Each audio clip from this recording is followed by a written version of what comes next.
সারা দেশ বিএনপির বিরুদ্ধে ফুঁসে উঠেছে এবং এইটা একটা অনিবার্য সংঘাতের দিকে অগ্রসর হইতেছে।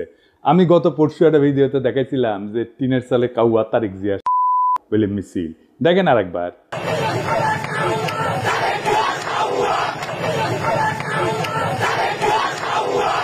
আজকে দেখেন একের পর এক মিছিল।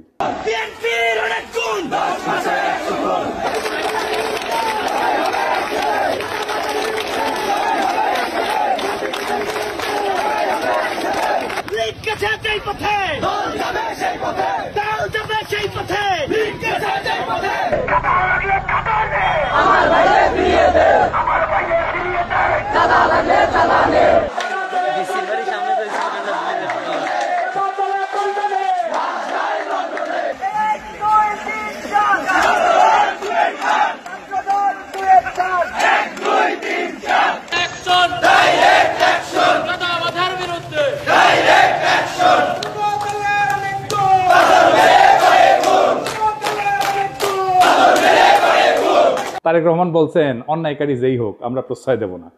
বরাবর আমরা বলেছি অন্যায়কারী আইনের দৃষ্টিতে তার বিচার হবে, দলের সাথে তার কি সম্পর্ক কিচ্ছু যায় আসে না, তাকে দল কোন রকম প্রশ্রয় দিবে না কেউ যদি কোনো অন্যায় করে থাকে। খুব ভালো কথা, কিন্তু গ্রেপ্তার করলে থানা ঘেরাও করে আসামি সিনাই নিয়ে যায় কেন বিএনপি? এটার উত্তর তো তারেক রহমানকে দিতে হবে। একটা দুইটা না, শয়ে শয়ে এডিটর সাহেব বিএনপি থানা ঘেরাও কিওয়ার্ড দিয়ে সার্চ দেন তো, দেখেন কত জায়গায় থানা ঘেরাও করে বিএনপি আসামি ছাড়াই নিয়ে যাইতেছে। শুধু কি তাই, বিএনপি নেতারা প্রকাশ্যে বলিছে কাউকে গ্রেপ্তার করতে আমাদের অনুমতি নিতে হবে, নইলে থানা ঘেরাও। এদেরকে পুলিশে অ্যারেস্ট করতে হলে আমাদের কাছে অনুমতি নিয়ে করতে হবে। এর বাইরে যদি একটা মানুষকে গ্রেফতার করা হয় আমরা থানা ঘেরাও করব সবাই মিলে। আপনারা মব মব কইরা ফেনা তুলতেছেন, কিন্তু আসল মব তো আপনার দলের লোকেরা তৈরি করতেছে। শোনেন কি অবস্থা। প্রতিদিন আমাদের 30,000 টাকার মতো সে নিতেছে। আমি জেনেছি যেটা যে মালিক সমিতির কাছে তারা 5 কোটি টাকা চাঁদা চেয়েছে। এক যুবদল নেতা যাত্রাবাড়ির নাম ফাহিম, আতর্কিতভাবে কয়েকজন লোক আসলো, আয়সা গাড়ি আতুর দিয়া দামদুম পিড়াইয়া চলে গেল। বাইরে থেকে একটা ইটা মারে, গ্লাস ভাঙে আমাদের শরীরে, বাল বাচ্চাদের শরীরে পড়লে অনেক উইন্ডো জায়গা, এই জন্য আমরা আতঙ্কে যাইতেছি। আমাদের ভোগান্তি হইতেছে, আমরা রোগী নিয়ে যাইতে পারতেছি না, অনেক সমস্যা। এর বিশ্বাস চাই আমরা। একটা মানুষ ফ্যামিলি দোলাই পার নেমে যেতে, ওখান থেকে আবার যাত্রাবাড়ি করতে হইব, এটা তাদের ভোগান্তি না। এই পরিস্থিতি আমাকে জানে কোনো নিরাপত্তা নাই, সেজন্য আমাকে ঢুকতে না। আবার কয় গাড়ি লিয়ে আসলে 5,000 টাকা জরিমানা দিয়ে এবার গাড়ি নিবি, এই ডরে আমরা গাড়ি যাত্রাবাড়ি যাই না, আমরা দোলাই পাতে ঘুরে আসি। দুই রকম কথা বললে তো হবে না।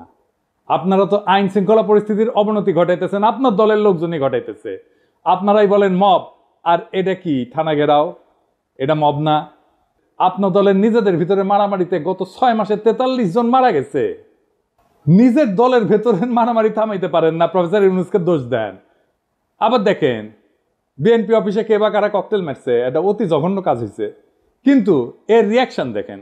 কিছুক্ষণ আগে বিএনপির পার্টি অফিসে ককটেল মারছে ওই রাজাকারের বাচ্চারা।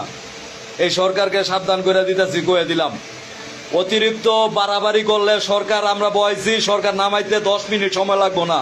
এই কুত্তা মার্কা সরকার নামাইতে আমাদের 10 মিনিট সময় লাগবো না, সাবধান করে দিতেছি। কিন্তু আপনার কর্মীদের মনে আত্মবিশ্বাসকে জাগাইছে যে 10 মিনিটে সরকার ফেলাই দিতে পারবে। হ্যাঁ, এতই হেডম।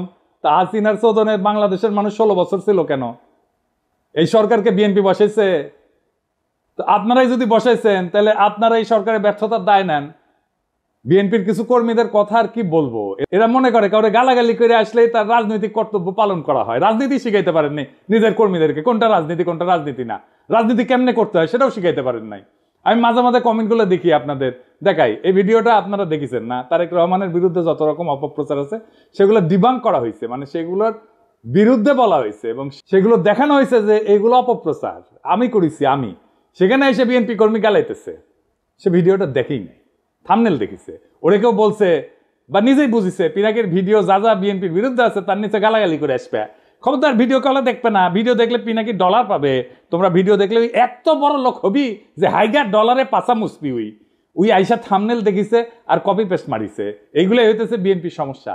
এইগুলো চলে হুজুগে, ওই যে হুইনা মুসলমান আছে না, এগুলো হুইনা বিএনপি। আর এদেরকেই বিএনপি কন্ট্রোল করতে পারতেছে না। দেখেন কি বলে বিএনপির নেতা, রাজনৈতিক সংগঠন জামাত শিবিরকে উৎখাত করেই ছাড়বে। সে তার নেতার পক্ষ থেকে দ্ব্যর্থহীনভাবে বলতেছে এই শাহজাদপুর, এই সিরাজগঞ্জের মাটিতে জামাত এবং এনসিপি নেতাদের কবর রচনা করা হবে। শুনেন,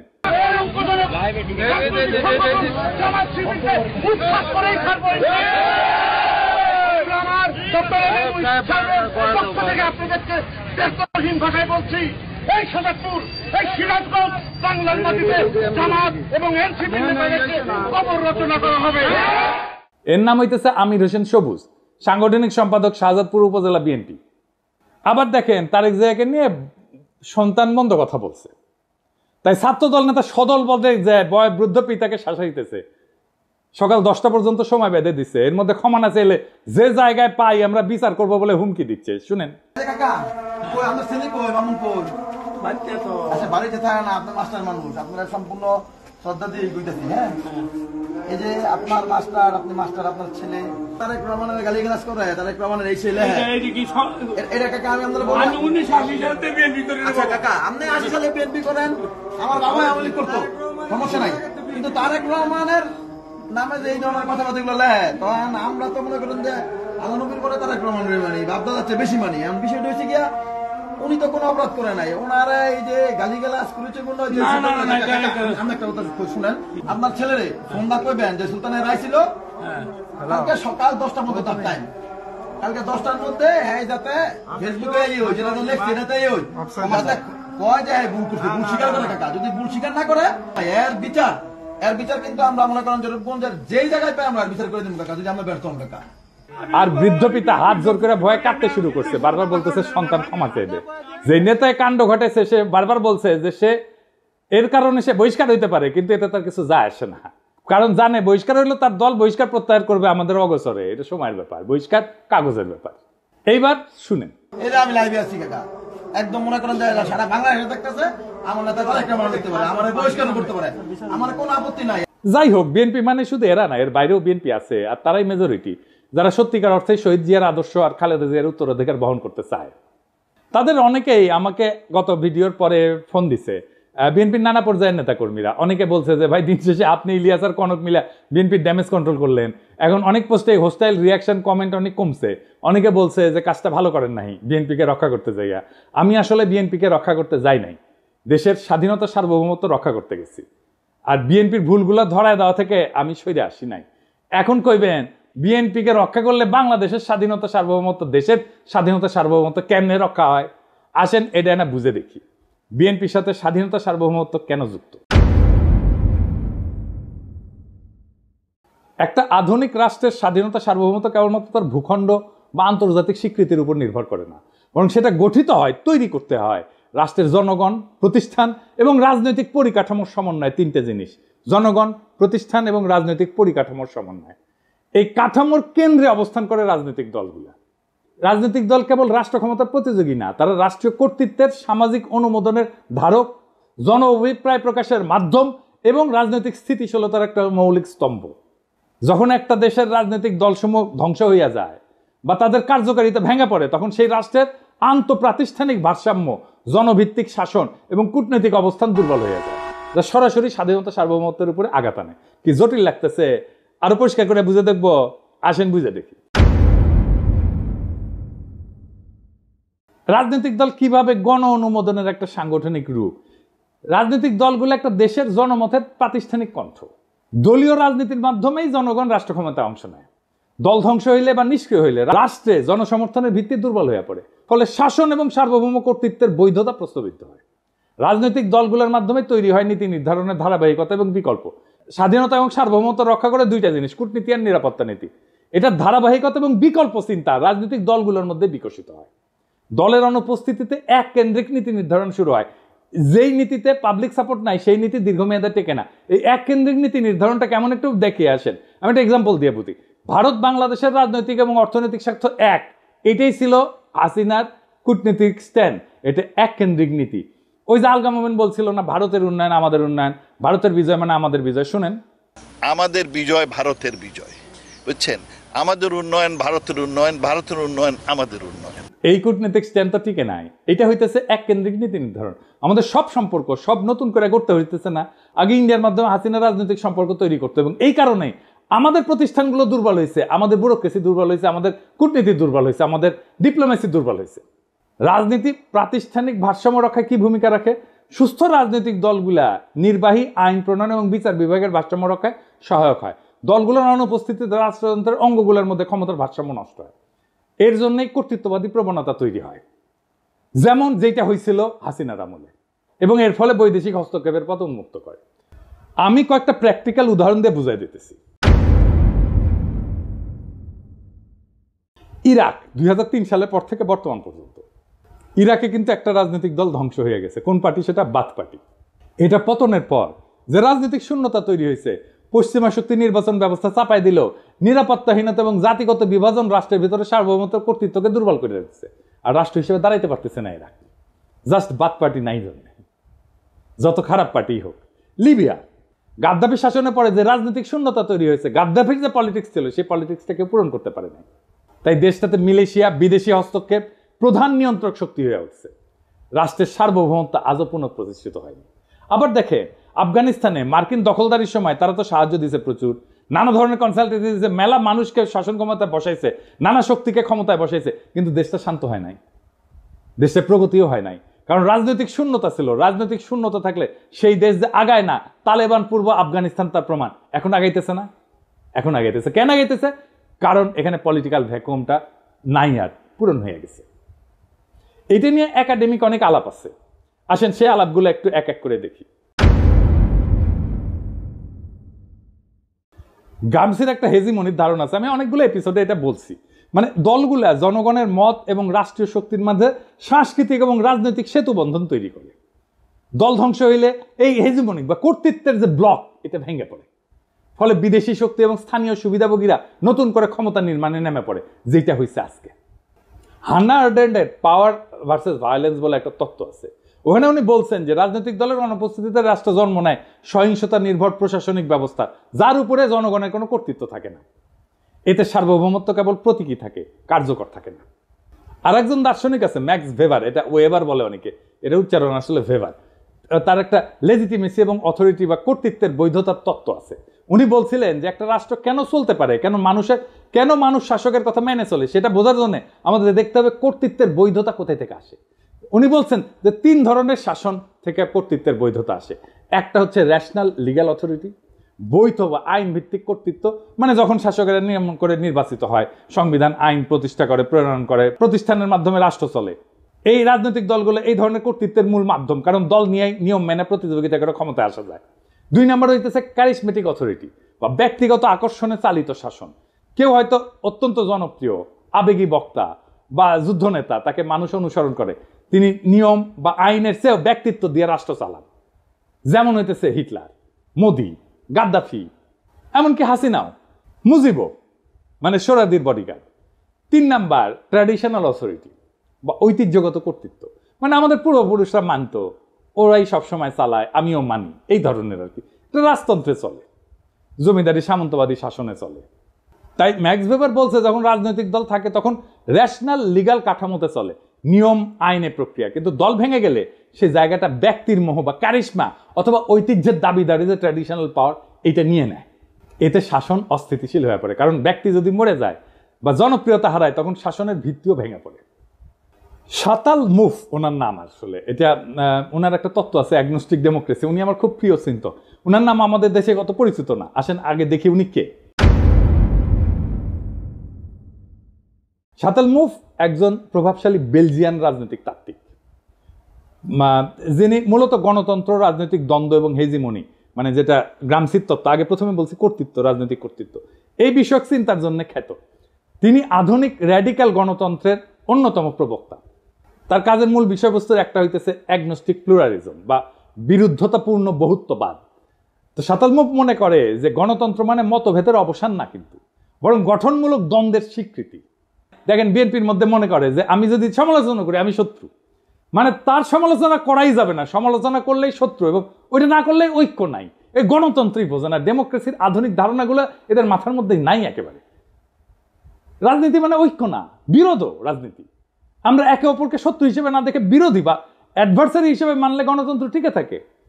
ওনার একটা ধারণা আছে লেফট পপুলিজম বলে, তিনি যুক্তি দেন যে ডানপন্থী পপুলিজমের মোকাবেলায় বাম ঘেঁষা পপুলিজমের দরকার আছে, যেখানে জনগণের আবেগ, পরিচয় এবং প্রতিবাদ সংগঠিত হবে প্রগতিশীল রাজনৈতিক লক্ষ্য নিয়ে।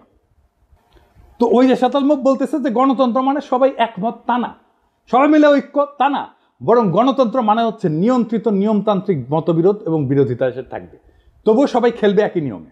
মতবিরোধের ক্ষেত্র তৈরি করে রাজনৈতিক দলগুলো একদল বলবে বাজার অর্থনীতি দরকার, আরেক দল বলবে সমাজতন্ত্র দরকার, আরেক দল বলবে ইসলামী অর্থনীতি দরকার, এক দল বলবে আমার খেলাফত দরকার, এক দল বলবে কর বাড়াও, আরেক দল বলবে কর কমাও। এই যে প্রতিযোগিতা এবং মতানৈক্য, এটার নামই হচ্ছে অ্যাগনিজম, মানে স্বীকৃত দ্বন্দ্ব। এতে জনগণের ইচ্ছা প্রকাশ পায়, নীতি পরীক্ষা হয়, ভুল ধরা পড়ে, বিকল্প ভাবনা আসে। কিন্তু দল ভেঙে গেলে কি হয়? আর কেউ প্রশ্ন তোলে না, আর কেউ বিকল্প দেয় না, শুধু এক শাসক বা এক গোষ্ঠীর মতেই দেশ চলে। এটাকে বলা হয় ওয়ান কালার অথরিটারিজম, বা এক রঙের এক চিন্তার একচ্ছত্র শাসন। তখন রাষ্ট্র আর গণতান্ত্রিক থাকে না, হয়ে ওঠে এক পেশে আদেশের কারখানা।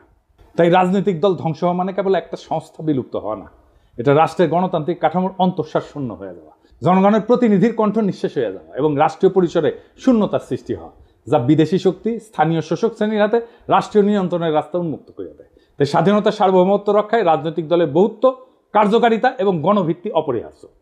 এবার প্রশ্ন উঠতে পারে, বিএনপি কি দায় নাই এই ধরনের ঘটনা ঘটায়?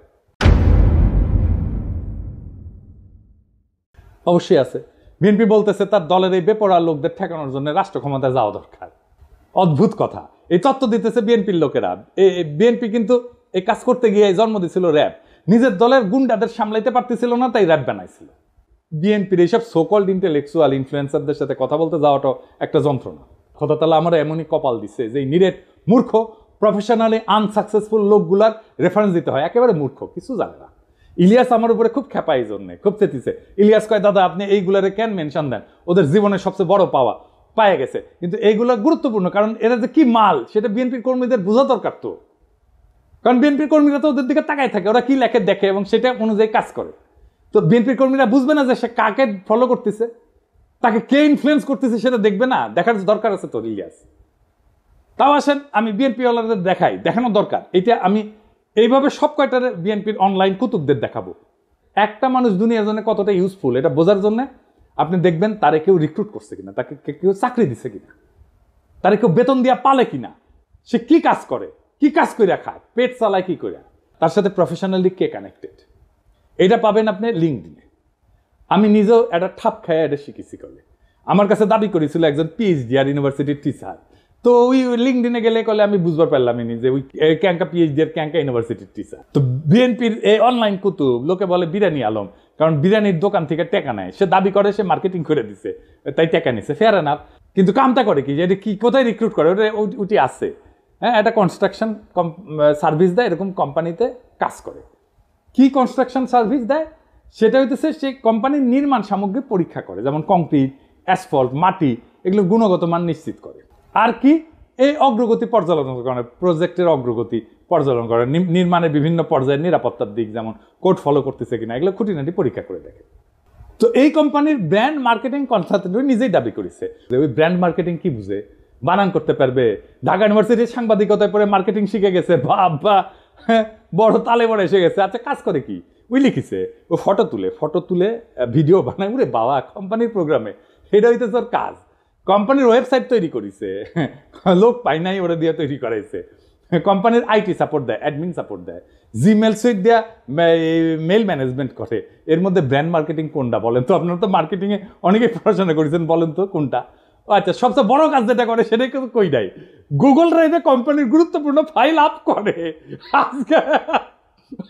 আজকের তরুণ ওরে আপনি বস মানবেন। আমার ভিডিও তো অনেক মার্কেটিং ডিরেক্টর, সিইও, কোম্পানির মালিক দেখেন, আপনি ওরা রিক্রুট করবেন মার্কেটিংয়ে, জুনিয়র পজিশনে রিক্রুট করবেন না তো। আমার জীবনে একটাই বিষয় ছিল, হ্যাজাকের ল্যান্টার্ন কেমনে জ্বলে, কারণ পুরা যায় তো, তারপরে কেমনে জ্বলে। এই বিরানি আলমরা দেখার পরে আমার বিষয়, বিরানি আলমরা কে বেতন দেয় এই কাম করার জন্য? এই লোক বিএনপির অনলাইন কুতুব। Online influencer. এরে বিএনপি কর্মীরা দেখে, তারপর যা বলে উগড়ায় দেয় নানা জায়গায়। তো এই বিএনপি গাড্ডায় পড়বে না, তো পাশে বাড়ির মোকলেস পড়বে। বিএনপি মনে করেছে যে সবকিছু আগের মতো থাকবে, শুধু যায় রাষ্ট্র ক্ষমতায় বসবে তারা দপাস করিয়া, ক্ষমতায় বসে রাষ্ট্রযন্ত্র দিয়ে গুন্ডামি থামাবে, আর সবকিছু ঠিক থাকবে, পুরা ফ্যাসিস্ট কাঠামো ঠিক থাকবে, শুধু ক্ষমতায় থাকা লোকগুলা বদলাবে। তাইলে তো তাকে আওয়ামী লীগ হয়ে দেশ চালাইতে হবে। পুরা রাষ্ট্র কেমনে চলবে এটা তো হাসিনার ইন্ডিয়া বসে ঠিক করেছে, সেভাবে বানাইছে সবকিছু। সেটা ঠিক রেখা বিএনপি তার মতো দেশ চালাইতে পারবে না? পারবে না। বিএনপিকে এই রাষ্ট্রকে র্যাডিক্যালি বদলানোর চিন্তা করতে হবে। এই বিএনপির 31 দফা অতি দুর্বল রাজনৈতিক কর্মসূচি। আমি শুধু কয়েকটা দেখাইছি, পুরাটা ইচ্ছা করে মায়া করে দেখাই নাই। উচ্চ কক্ষ নিয়ে দেখাইছি না? এত দুর্বল, আপনাদের চিন্তাই ঠিক নাই। আপনাদের রাষ্ট্র নিয়ে সিরিয়াস কোনো চিন্তা নাই। আপনার ক্রিটিসিজম ইন্টেলেকচুয়ালি ডিফেন্ড করতে পারেন না, গালাগালিতে নামায় দেন কর্মীদেরকে। আমি বলতেছি পারবেন না। এইভাবে পারলে হাসিনাই ক্ষমতায় থাকতো। হাসিনার একটা বিশাল ইন্টেলেকচুয়াল বাহিনী ছিল, ইন্ডিয়ান ইন্টেলিজেন্সিয়ার ফুল সাপোর্ট ছিল। আপনার কিছু নাই, বাস্তবিকই কিছু নাই। দেখাই দিলাম হাতে নাতে।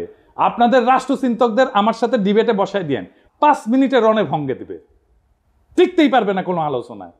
এটা অহংকার না, এটা রিয়েলিটি। মেনে নেন এই রিয়েলিটি। শেখ মুজিব কইছিল না শরদ্দীর বদিগার, রিয়েলিটি মেনে নাও ভুট্টোরে। আপনাদের রিয়েলিটি মেনে নিতে হবে। তাহলে বিএনপির কি করা দরকার? আমি বিএনপি করলে আমার বিপুল কর্মী বাহিনীর কর্মসংস্থানের জন্য কাজ করতাম। আমি প্রফেসর ইউনূসের সাথে বৈশা বলতাম, স্যার আমার 1 কোটি কর্মী আছে, এদের কাজ দিতে হবে, বুদ্ধি দেন, সাহায্য করেন। এদের লিস্ট করতাম, অর্গানাইজ করতাম, ট্রেন করতাম, ফান্ড জোগাড় করে দিতাম। তারপর এসএমই স্মল মিডিয়াম এন্টারপ্রাইজে কাজে লাগাই দিতাম। এরা চান্দাবাজি করে, কারণ কাজ নাই। কাজে ঢুকাই দিতেন, সবকিছু বন্ধ হয়ে যেত, দেশেরও উপকার হইতো।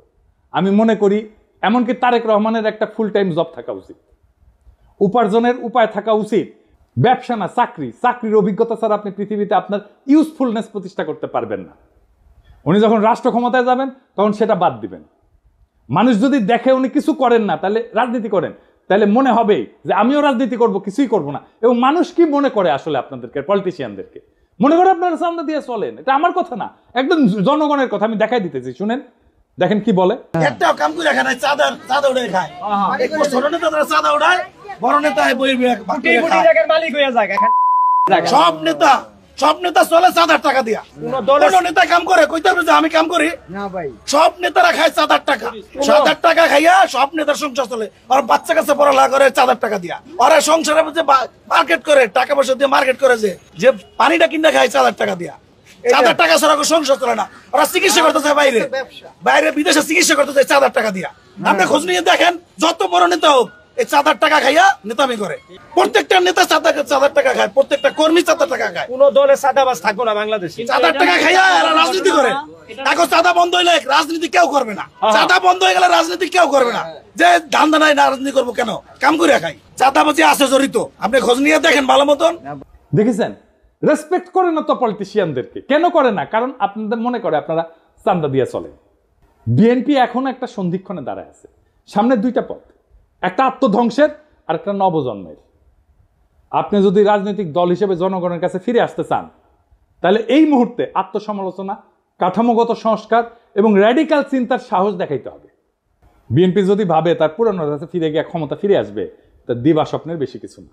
এদেশের জনগণ নতুন কিছু চায়, নতুন রাজনৈতিক কল্পনা, নতুন নৈতিক নেতৃত্ব, নতুন র্যাডিক্যাল চিন্তা।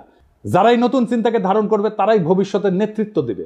একজন প্রকৃত রাজনৈতিক নেতা শুধু বক্তৃতা দেন না, কর্মীদের কাজ দেন। শুধু ভীষণ দেন না, সেই ভীষণ বাস্তবায়নের গাইডলাইনও দেন। যদি আপনার দলের কর্মীরা আজকে হুজুগে চান্দাবাজে পরিণত হয়ে থাকে, তাহলে তার দায় নেতৃত্বকেই নিতে হবে। তারেক রহমানের উচিত এখনই জব হোল্ডারদের মতো আচরণ শুরু করা। তাকে একজন ওয়ার্কিং স্টেটসম্যান হতে হবে, শুধু প্রবাসী ভবিষ্যৎ প্রধানমন্ত্রী না। বিএনপির সামনে এখন 3টা বড় কাজ: নিজের কর্মী বাহিনীকে প্রশিক্ষণ দিয়ে উৎপাদনমুখী কাজে লাগানো, র্যাডিক্যাল স্টেট রিফর্ম পরিকল্পনা নিয়ে জনগণের সামনে হাজির হওয়া, আর 3 নাম্বার দলে থাকা ডিজিএফআর চাঁদা খাওয়া, রয়ের টাকা খাওয়া, নব্য দালাল, বেকার, অনলাইন কুতুবদের চিন্তাহীন দৌরাত্ম্য থামানো। এই রাজনৈতিক বিশৃঙ্খলা, ছিন্নমূল নেতৃত্ব আর চিন্তাহীন কর্মী নিয়ে রাজনীতির পরিণতি একটাই, নতুন করে একনায়কতন্ত্র আর গভীর বৈদেশিক হস্তক্ষেপ। বর্ষা বিপ্লবের চেতনাকে গণতান্ত্রিক কাঠামো থেকে তাড়াই দেয় এক ব্যক্তির ভাবমূর্তি কেন্দ্রিক প্রজেক্টে পরিণত করা। আপনারা যদি সত্যি শহীদ জিয়ার উত্তরাধিকার হন, তাহলে শহীদ জিয়ার মতো করে রাষ্ট্র গঠনের স্বপ্ন দেখে মাটি কামড়ায় জনতার ভরসা অর্জনের রাজনীতি করে। না হলে ইতিহাসের ডাস্টবিনে আপনাদের জায়গা হবে। এই সময়টাতে যারা সাহস করে সত্য বলছে, তারা বিএনপির শত্রু না, এই হুঁশিয়ারি শোনা না হলে সামনের দিনগুলোতে আপনাদের পতনই কেবল অনিবার্য না, তা হয়ে উঠবে ইতিহাসের এক করুণ ট্র্যাজেডি। সময় আছে, বদলান, নয়তো ইতিহাস বদলায় দেবে আপনাদেরকে। ইনকিলাব জিন্দাবাদ, গণতন্ত্র জিন্দাবাদ, রাষ্ট্র রূপান্তরের রাজনীতি জিন্দাবাদ।